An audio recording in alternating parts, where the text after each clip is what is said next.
The views expressed are not those of local community broadcasting, WYML LP, or its management, volunteers, or underwriters. Greetings and welcome to the Personal Safety Show. This is Marcus Melnick from Firearm Mentor, your host, and today we are going to be talking about homesteading. And as you guys know, I'm a big proponent of being self-sufficient. This is the Chicago area.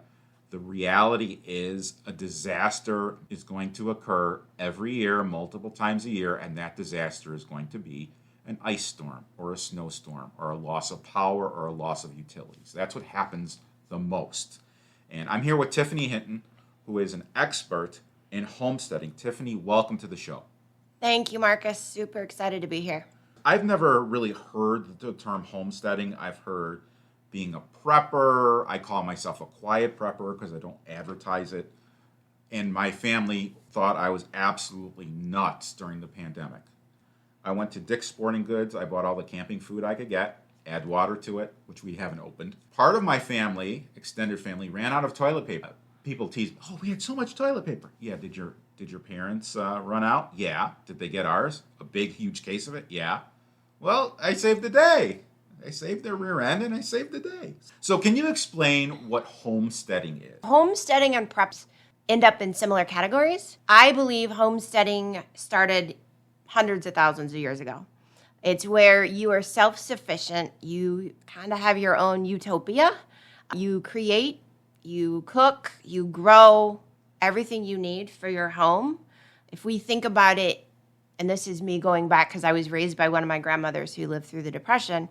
If you go back and you think about that Depression age, they had to reuse tinfoil, wash their paper plates.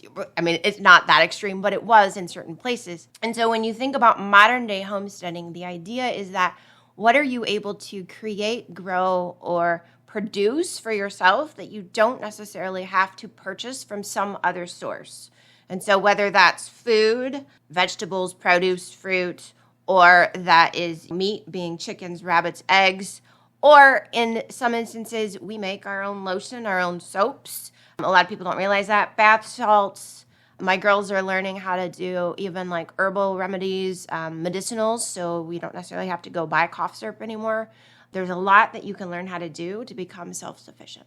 What are the various components of homesteading? So I want to talk about utilities first. Yeah. Okay, so from a utility perspective, you're looking at water and power. In the suburban area, you can think about solar power, putting a battery in or a storage so you can store the solar and reuse it. You can think about definitely in the suburban area, you're going to have electric, but if you don't have electric in the case of the ice storm or the outages, you could go natural gas, you could go propane, you can get a generator. We have friends that live in Florida, and they are definitely preppers.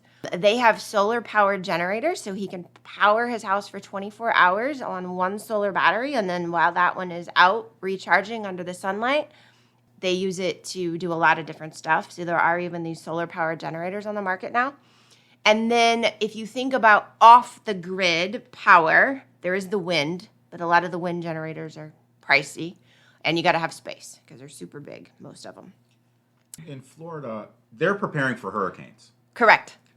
How does the solar get the power if there's a hurricane going on? So there's still light during a lot of the hurricanes.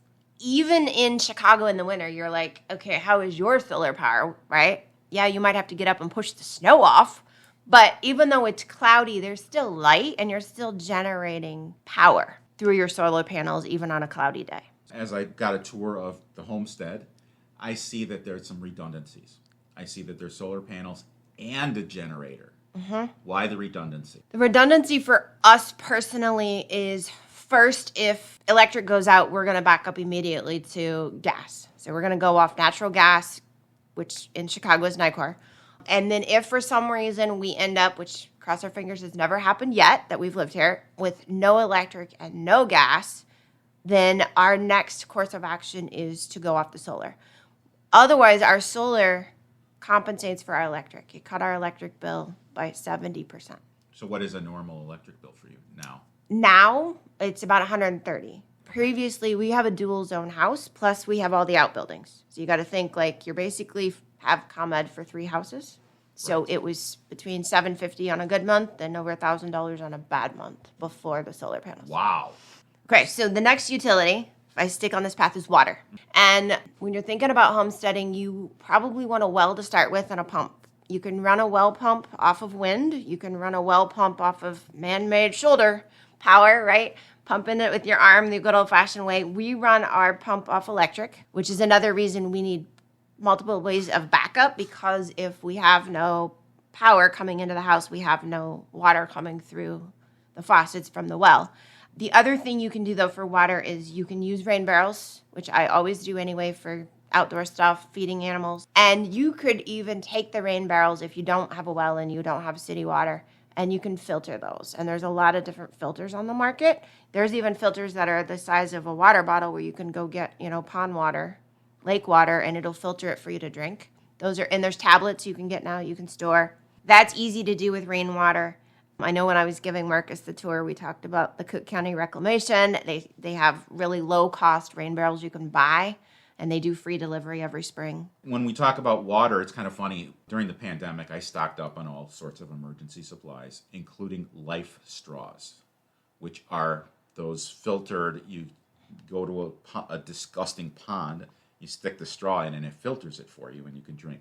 Now, they're still in the package. I never used them, but I have them just in case, and I have one for each member of the family.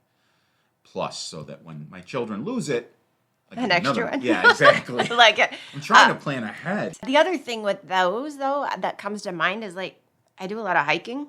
So even you never know if you're going to be stuck or you're going to run out of water or you're going to fall. Right. And so those are even something to have. And you've got more concerns than just the family with water. You've got livestock. Tell us about the livestock. We have 25 chickens currently, 2 rabbits, and we have a turtle and 4 cats. The chickens run off a rain barrel, and their rain barrel has a pump in it, and it pumps it down through a PVC pipe, and then they call them nipples. It's kind of funny, but basically if you think about it, there's a screw-in attachment on the PVC pipe, and if the chicken pokes its lip on it or its beak, it squirts water out, just like a drinking fountain would. So the chickens have learned, if I go push this button, the water comes out. And so we run continuous water that way, and then I use oregano oil as an antiviral for the chickens to be able to do the rainwater. Rabbits also use rainwater to water the rabbits, and then we use the rainwater to water a lot of the different garden spaces and the greenhouse. And all your chickens I saw have names. All the chickens have names, and then if the chickens are the same breed and have the exact same feather pattern, they have the same name. So if you think of I Love Lucy and her red hair, there's actually 6 Lucys out there because we can't really tell them apart. I would have a lot of fun with that. I'd name one Colonel Sanders. I'd name another one Browns. That's just me. They had a chicken named Macaroni and Cheese. We had one called Chicken Wing and Chicken Leg. What my kids have learned is all 3 of those chickens are dead. So, and all from natural causes and one from something getting it, a wildlife, right? Predator. And so they've learned don't name them after food anymore because that was a bad omen. Speaking of predators, I saw that you have this net over the chicken. Is it called a coop? It's a huge run. area. It's not just, it's a coop and a run. Exactly. So can you tell us about some of the predators that might enjoy chicken? Yeah. Chicagoland, you are going to run into aerial predators and ground predators on the chickens. So you're going to end up with falcons, hawks, owls. But on the ground, possums, fox, coyotes, raccoons, mink, and there are a few minks in the area, not a lot, but a mink will come in and eat chickens as well. And then if you're in the city, you could end up with a big rat, and the rat can kill the chicken as well. So we have not only the aerial, which you saw, which is just like if you were at the zoo. Mm-hmm. They have the aerial netting. It's an avian netting. They're really inexpensive now. They're nylon, super strong and tough. And then underneath, we also have what they call fabric wire. So if you think of when you pour concrete, those metal checks, we have 1/2 inch, and it goes out 4 feet in all directions underground, about 2 inches down. So if something wanted to dig under, they would dig down and get to that fabric wire and not be able to dig into the coop at night. So what do you do with the chickens? We raise them for eggs. I would butcher, but nobody wants to help me. So there's no butchering yet. Eventually, chickens will lay eggs between 4 to 6 years on average. And then you end up with, an old chicken, good chicken soup. And at that point, we'll probably have some to butcher. But we use them for eggs. Our kids use them as well. This was really fun. They created their own little small business. So they sell chicken eggs to friends. And they have a ledger, and they keep an inventory every day. And they disperse money at the end of the month based on percentages. And they run a full little small business. How much do they sell the eggs for?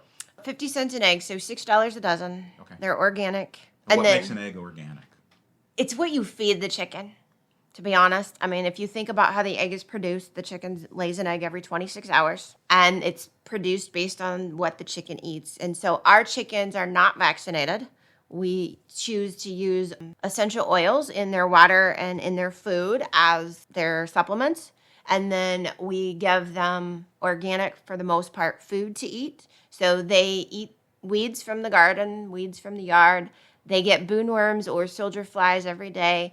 They only get corn primarily in the winter because corn raises their body temperature. So it's another way to keep them warm in the winter. Give them corn as the sun's setting. They are on an organic feed for protein. And then they get kitchen scraps. Can you explain, we had this conversation off air, about how the chickens don't freeze to death? We do have the polyurethane plastic sides that go up on our coop, so the coop kind of has a greenhouse effect from the sunlight. The other thing we use is called a deep litter method. So if you think of cat litter, we're using for the chicken litter where they sleep, because that's when they're sleeping is when they poop the most, to be honest. We're using a hemp bedding, and the hemp itself is antimicrobial and antiviral. That's just the way that material is. And so it's between 6 and 8 inches deep, and we only change it in April, which some people will think disgusting. I get it. But what we do is we use a rake and we rotate it. And as the poop is breaking down the chicken manure, it creates heat. That heat then allows the coop to stay warm all winter. Back in the winter of 23, winter of 22, we had some below 0 days in Chicago, and the coop only ever got down to 0. Actually, the coop itself, between the sides that we put on, the plastic sides, and the way that the deep litter method works, it always stayed about 10 degrees warmer than it was outside, pretty much all winter. They used a similar method 1700s and before, when in England and other places in Europe, they would put the animals under the houses because that would also create natural heat for the homes. Can you tell us about your garden? Yeah, so we have over 500 square feet of growing space in our yard now. We have a traditional protege, or what you would consider a kitchen garden, which is vegetables that would go in a pot for soup. We have a pollinator garden. And so for those of you that don't know what that is, it's a garden that has natural flowers and wildflowers and weeds, as some people would call it, that attract butterflies, birds, that will help pollinate and spread the pollen for the vegetables and the fruit trees. Those beds year-round. And then we have a new garden space that we just built this year, which is all raised beds as well, which is around 140 square feet. We grow everything in the garden from medicinal plants to herbs to traditional vegetables, squash, pumpkins, horseradish, a lot of flowers. Those bring in the birds and the bees to help pollinate. Tomatoes, cucumbers. You kind of alluded to this earlier. You were raised by one of your grandmothers. Can you tell us how you learned all of this? What did you do when you were growing up? How did you help your grandmother? How did you really fit this into your life? Because someone living in the suburbs of Chicago usually doesn't have this skill set. And this is a phenomenal skill set. Thank you, Marcus. I grew up in central Illinois, so west central Illinois, a town of about 800 people at the time. I think there's 600 now. Can I ask what town it is? The town was called Astoria for most of my childhood. Okay, is that near Kewanee? It's by Macomb. So if you're familiar with Western Illinois, 45 minutes. Actually attended Western in college because it was the local school. My grandparents had been raised down there as well, and they had been raised in the country on a traditional farm, had moved to town probably in, I'm going to guess, the 50s or 60s. And my grandmother, when I lived with her, had a full fruit. So they had cherry trees, apple trees, peach trees, they had grapevines, they had berries, and then they would have a garden every year.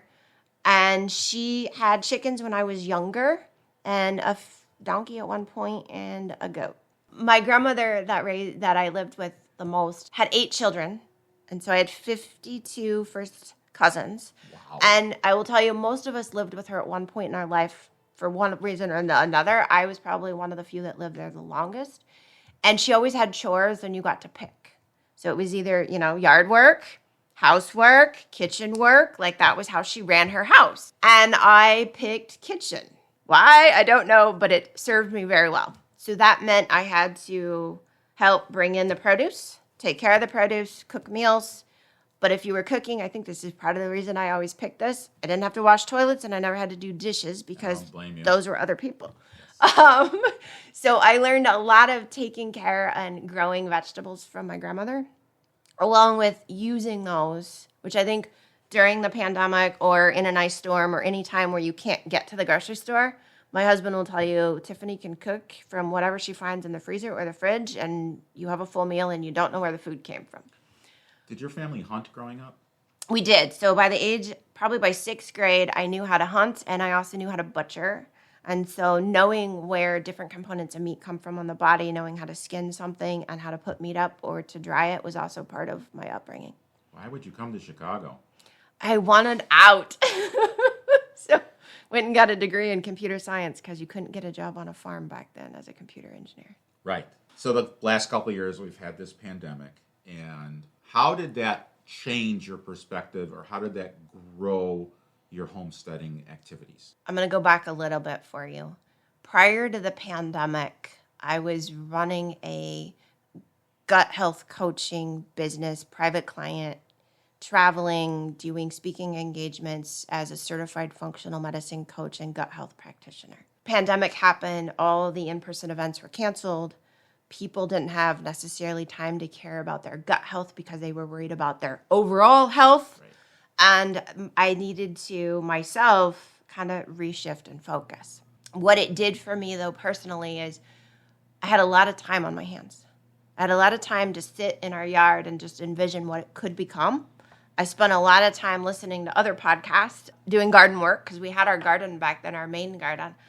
And I had a lot of dreams. It was like, I miss the farm. I miss the small town living, but I like having Target down the street. Right? And so how do you have the best of both worlds is kind of what came up during the pandemic for me. And I started putting out on social media more about our garden. I started posting pictures of vegetables, pictures of canning. And a friend of mine now reached out and she said, can you teach me how to do that? And I go, what do you mean you don't know? Like it didn't even come to my head because I just lived it. Right. And she's like, nobody showed me that. And so that brought a whole different dynamic of what I could do when people were willing to come out in person, even outside. But then we added the chicken coop. I decided I was going to have a greenhouse because if I wanted to grow stuff, why couldn't I do it year round? We increased the garden a little bit. We added more flower beds. We added our own composter, built it out of pallets so we could actually not just have to buy bags of compost. We can make our own compost. We have enough roughage that we can throw out there. What are some of the challenges and costs of homesteading? At least I'm imagining the initial cost is great, but then over time, you're not buying tomatoes and cucumbers, and you're making pickles, and you're making pasta sauce. You're not buying the thing of ragu or prego or whatever. So can you talk about the costs and how how much should they budget for, at least at the beginning? And I know it's not an overnight thing. It's hey, let's get a tomato plant. Let's get 4. Let's get 6. Let's get a chicken. Let's get 2. It Absolutely builds upon each other. Absolutely. I think starting out, you can do it on whatever budget you have. If you've got $500, cool. You can get started with a small kitchen garden, or you get started with a really cheap chicken coop that will get you through a few years, and then, it's going to deteriorate. I would say if you're going to do a greenhouse, there's a lot of nice ones on the market that are $10,000, $15,000. We did a lean-to off the garage, so we took an existing wall. Cool. We didn't have to build the 4th wall. We already had power in the garage, so we didn't have to worry about running electric, any of that stuff. And I think the greenhouse cost us around $4,000, which is really not a lot when you think about it over time, whether it's a tax refund or a bonus you get in if it's something you want to do. The chicken coop we went with from Carolina Coops.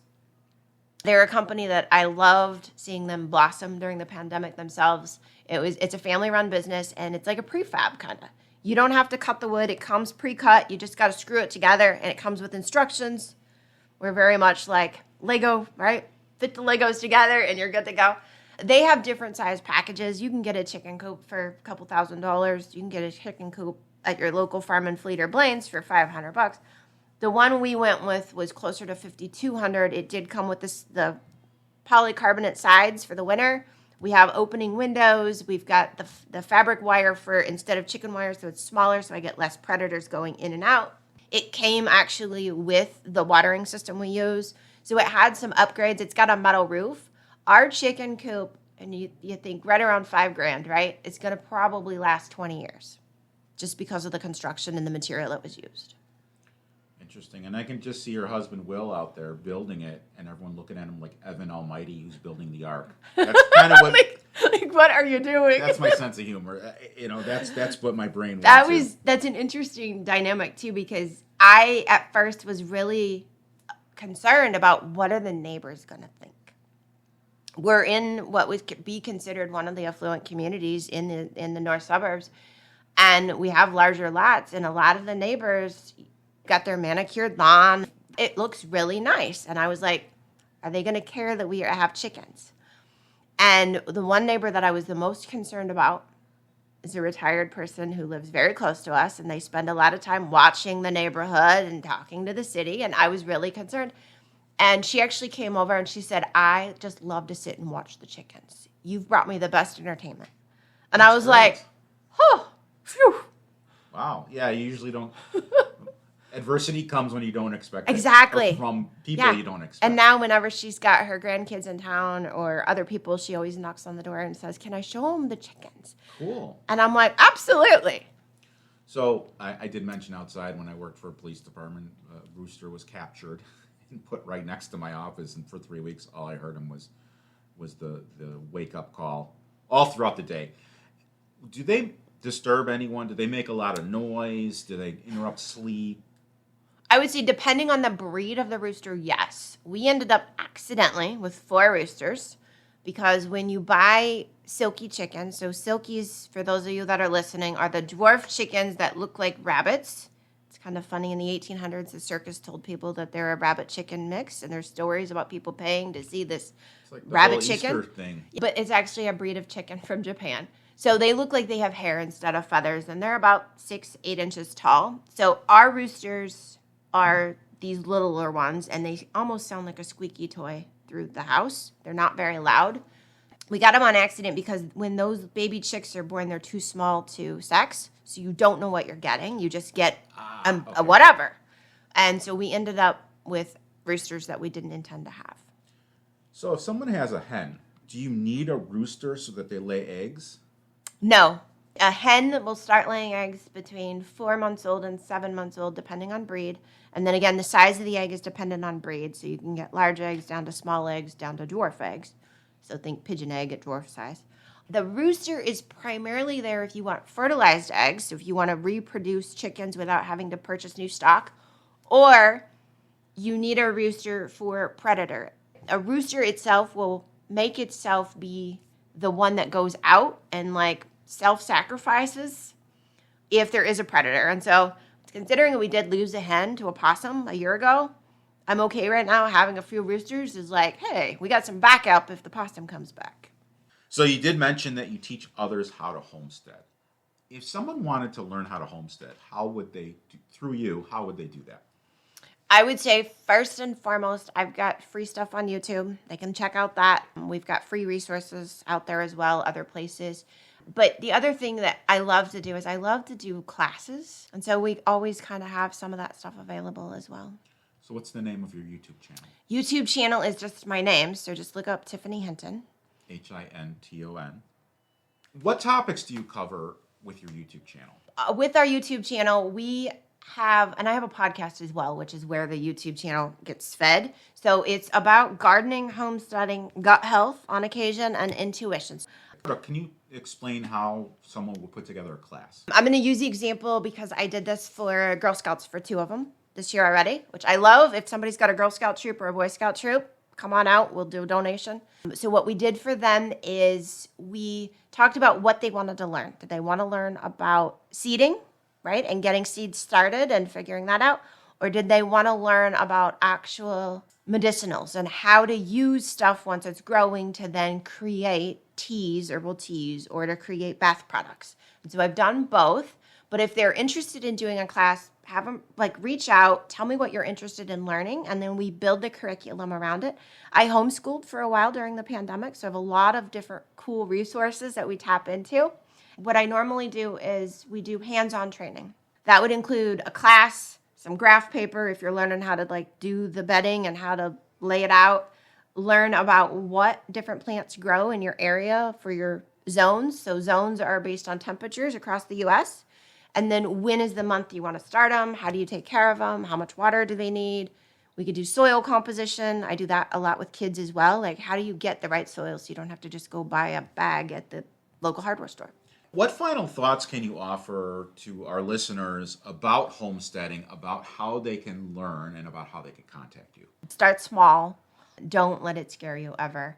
If you are even just remotely interested, I even tell my kids sometimes when they ask me some random question, I'm like, did you check YouTube first? Definitely check out what's online.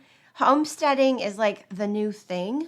If you haven't noticed on Instagram, there's all kinds, and even TikTok, I feel like homesteading's the new trendy thing, just like prepping. And then if you need more information, if you need a tour, if you need a deep dive, you can reach me through email. It's Tiffany@cultivatingguts.com. That would be the best way to reach me, and then from there we can figure out what's best course of action. Fantastic. Tiffany, thank you very much for your time today and spreading the word, and I hope that some people will sign up for classes. But this was absolutely fantastic. Thank you. Thank you, Marcus. We have monthly concealed carry license CCL classes in the northwest suburbs of Chicago. Dates can be seen at firearmmentor.com/classes. If you have a question, we can be reached at www.firearmmentorcard.com. That is our electronic business card, has all of our contact information and links in it. It's the easiest way to get a hold of us. Until next time, stay safe out there, and I'll see you at the shooting range. This is Marcus Melnick from Firearm Mentor signing off.